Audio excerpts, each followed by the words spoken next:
Have you ever thought about using a running coach? Did you even know you can have one even if you're a new runner? On today's video, I'll be talking about why to hire one and what you should look for, so stay tuned.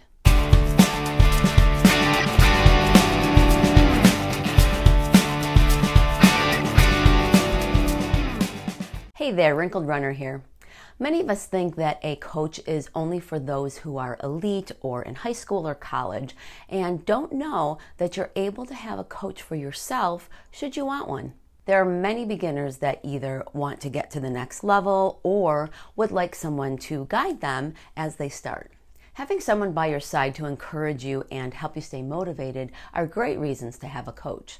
Now, you obviously do not have to have a coach to be successful in your running. A coach is nice to have and can definitely help you to improve and reach your goals, but it may not be for you if you don't have the time to commit to following a plan or you just don't like someone telling you what to do.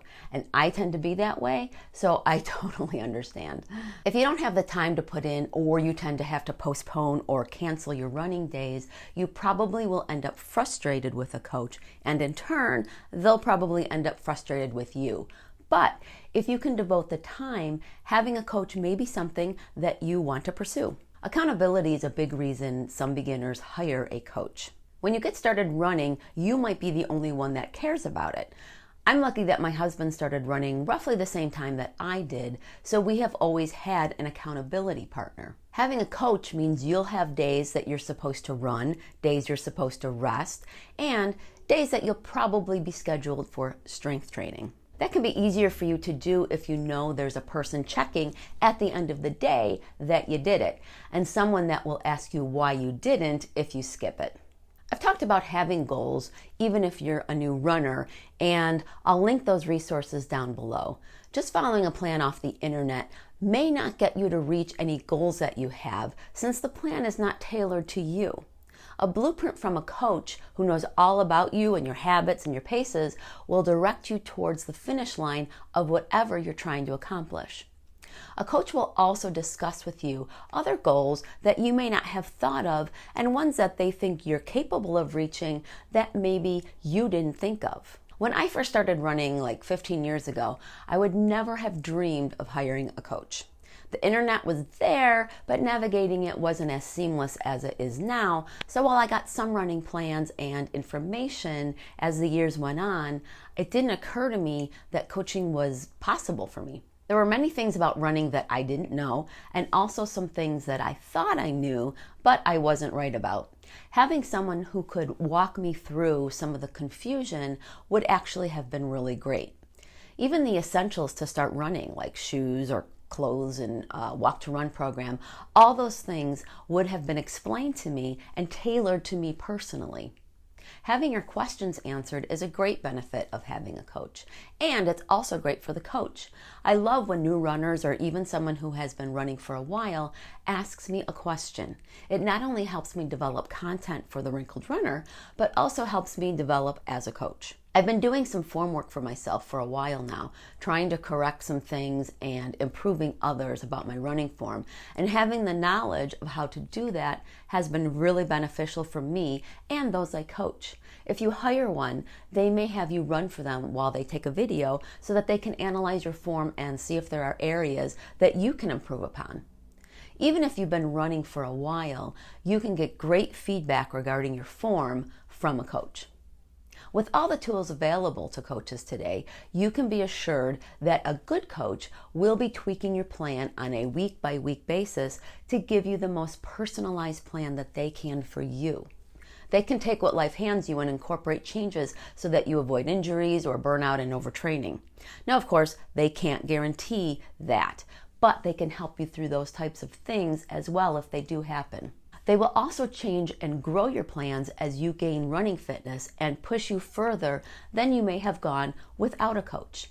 It's also a great thing to have someone who loves running to talk to. Now, I can talk to my husband about running, but he doesn't love it like I do.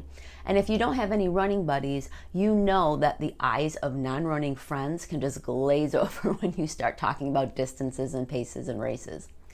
So what should you look for in a coach? A lot will depend on what you want from them. If you're just beginning, a coach that charges $200 a month for their time and trains 20-year-olds for the Olympics probably is not a good fit for you. You're going to look for a coach that talks about taking on the novice runner. Now, if you're breaking records on a college team, someone like what I just said might be exactly what you're looking for. A coach should have some kind of certification, and this will run the gamut from an RRCA certification like I have to coaches with 4-year degrees in exercise science and other degrees related to coaching. You should ask about the experience of the coach as well. Now, all of us have to start somewhere, and just because a coach may not have been coaching for years and years, that doesn't necessarily mean they won't be a good coach for you. But also ask about how long they've been running.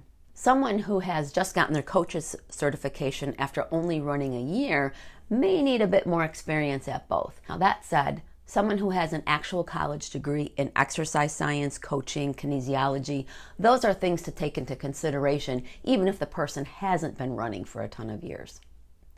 Ask a potential coach about their coaching approach. Now, I'm pretty conservative when it comes to mileage and training. Other coaches are more aggressive. I always ask a potential client what he or she is hoping to achieve and when, and have referred some to coaches who I feel will help them get there closer to their timeline if I feel like they're wanting a more intense approach. When you meet a coach, what do you think of their personality? Does it mesh with yours? If you're looking for someone who will cheer you on with lots of encouragement and be somewhat laid back, but your meeting leads you to believe that they're going to be more rigid and militant, you probably should pass. But also keep in mind, sometimes we need someone different than us. So really be honest with yourself about what you want and what you need. Ask what training will look like. How many days? Can things be rearranged if needed? Do they include strength training recommendations? Do they use a particular app or software to build your plans? What are the avenues of communication provided to you? If you have a question on that particular day's run and can only communicate via email that they might not see and therefore you might not get an answer right away, is that okay with you, or do you want someone that you're able to text? Now keep in mind, coaches have lives too, and some, if not most, have day jobs. So as a client athlete, you also should not expect that your coach is at your beck and call. But you should be able to get a concrete policy from them about what you can expect when communicating with them. Many coaches that do online or virtual coaching, and you can find them in a number of different ways. I'll list a few in the description. Virtual coaches will usually meet with you over Skype or Zoom, and you can expect these one-on-one meetings to happen probably once a week or so.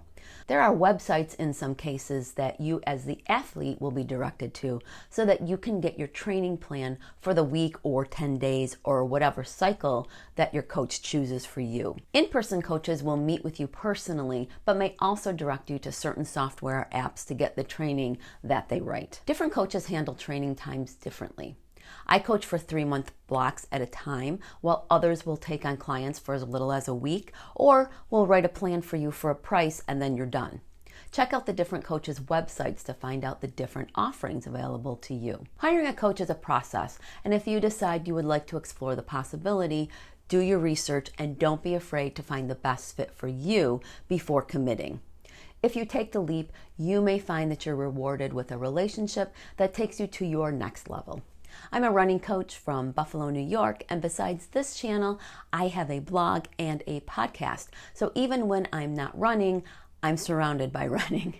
Follow the links down below for the resources I talked about in this video, and sign up for the Rundown from the Wrinkled Runner, a once-a-month newsletter where I share what I've been up to, resources that I found just for runners, and extra content that you won't get anywhere else. Thanks for watching, and I'll see you on the run.